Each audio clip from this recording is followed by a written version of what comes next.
can call me Mystic Mike because I predict these things. Merab Dvalishvili takes on Cory Sandhagen this Saturday as the co-main event of UFC 320. And this is a good fight. You know, this is a very talented division. Merab Dvalishvili, love him or hate him.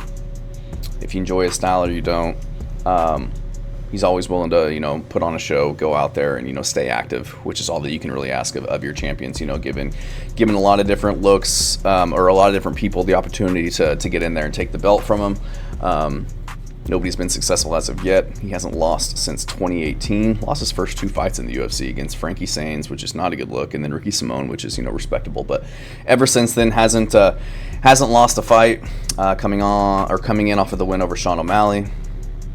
Finished him in the 3rd round, taking on Cory Sandhagen, who, you know, has been in the game for a long time, has a lot of really good performances, a lot of 5-round experience, and I'll get to that in my breakdown. But coming in off of a win over Davison Figueiredo. Figueiredo hurt his knee in that fight, but before that had a pretty impressive performance over Umar Nurmagomedov, who is very high level. I think those are probably the, you know, top 5 guys, obviously the best in the division. But Cory Sandhagen, a lot of high level experience, only losing to really good guys: Sterling, TJ Dillashaw, Petr Yan, Umar Nurmagomedov. So very high level, very well rounded. I think it'll be a decent test for Merab Dvalishvili. Somebody similar to Sean O'Malley in terms of his length, movement, striking abilities, but I think he's a little bit more talented than Sean O'Malley. I think that he would beat Sean O'Malley. I think he's got better wrestling, better grappling, and maybe not as much power and finishing potential on the feet, but he is very technical on the feet, very defensively sound. So, again, Cory Sandhagen, he's 33, so he's in his prime, but he's going to be 5'11" with a 70-inch reach, so he's going to be 5 inches taller, but only having a 2-inch reach advantage against Merab.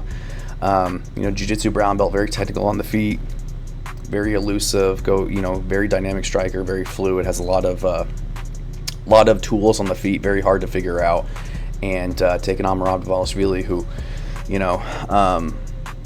decent striking, very good wrestling, tough dude, relentless, weaponizes his cardio and his pace like nobody that we've seen in the sport before. And for me, it's kind of hard to pick against Merab, and that's why I'm going to pick him in this one. As talented as Cory Sandhagen is, and as good as he's looked, hard to finish, hard to get out of there, did very well against Umar Nurmagomedov, even in the grappling. If Umar did get takedowns, he didn't do a lot with them. Cory Sandhagen was able to kind of bounce back up or scramble back up to his feet. Wasn't really able to be held down in that fight, but at the end of the day, I just don't think it matters how technical you are, how good of a striker, how good of a wrestler you are in the Umar Nurmagomedov fight. I think that eventually Merab is just going to overwhelm you, and we've seen that time and time again in his fights. Even if he gets hurt, he finds a way to push through and to get the finish. There are ways for Cory to win this fight, in my opinion. It's similar to kind of the way that I thought that Sean O'Malley should have, gone about strategizing for the fight, just kind of keeping it standing the best that he can, which is easier said than done, but utilizing his movement, his speed, his range. Like I said, Sandhagen does have a lot of 5-round experience. I think this is his 5th rounder in a row, so he's no slouch to long fights and kind of having to pace himself and really build that endurance for that type of main event. But he's got great cardio. He can grapple. He can strike hard for 5 rounds, and I think he'll be one of the most talented guys outside of Petr Yan, most well-rounded guys, and has the cardio ability. One of the best guys in terms of those skills outside of Petr Yan that Merab has faced in his career. But Umar was very good, but he wasn't able to kind of keep the pace with Merab that I think that Sandhagen will. I think Sandhagen's got very good cardio, and I think he'll be able to push a much higher pace than other opponents have for Merab. But I think that Cory, he'll just need to throw body shots, kind of throw teep kicks to the midsection, similar to what Sean O'Malley did in their fight that hurt him.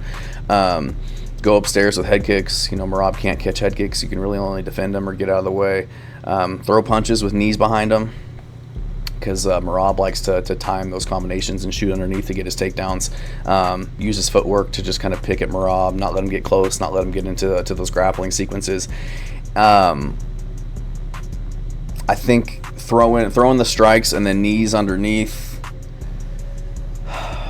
throwing body shots just so that he has the natural underhooks if Merab does shoot. And he's also very tall. If they do get into the clinch, I think he'll do very well kind of defending there with underhooks. These taller fighters, they're kind of like the table where they're hard to kind of knock over. They've always got something planting on the ground. But outside of that, I don't think Cory is going to KO him. He doesn't have a lot of KO power. I don't think he's going to find the submission against Merab. I think he's just too tough, too gritty.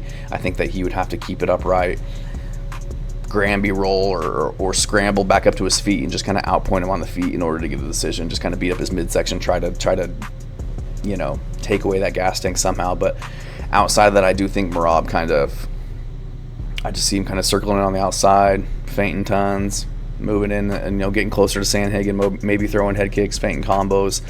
As Sandhagen kind of stands his ground to throw, Merab shooting underneath.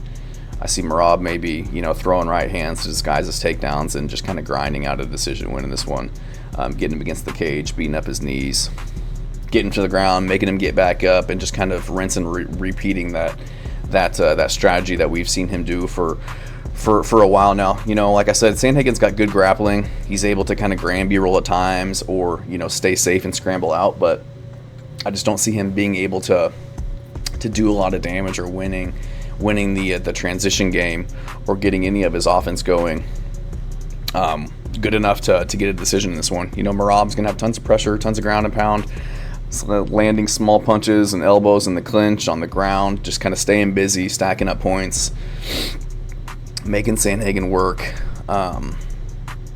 Maybe lets him up, lands some good punches, shoots back in. But Sandhagen's very talented. I just don't think he has the finishing potential or the striking to really get respect, to be able to keep his distance and kind of point strike his way over Merab. I don't think he has the submission ability or the power on the feet to get the finish. And I just don't think he has enough ability to threaten on the feet to keep somebody like Merab off of him. So I think this is going to be a standard Merab fight where he entertains the striking for a little bit, but eventually just starts to roll downhill and snowballs on Sandhagen with his grappling, and does enough each round to win rounds and to get a decision. So I'm going to go with Merab Dvalishvili to get this one done. I think what's Cory Sandhagen? Plus 300 underdog. Pretty crazy. Minus 380 for Merab Dvalishvili, but yeah, I'm going to go with Dvalishvili to get this one done by decision. Thanks.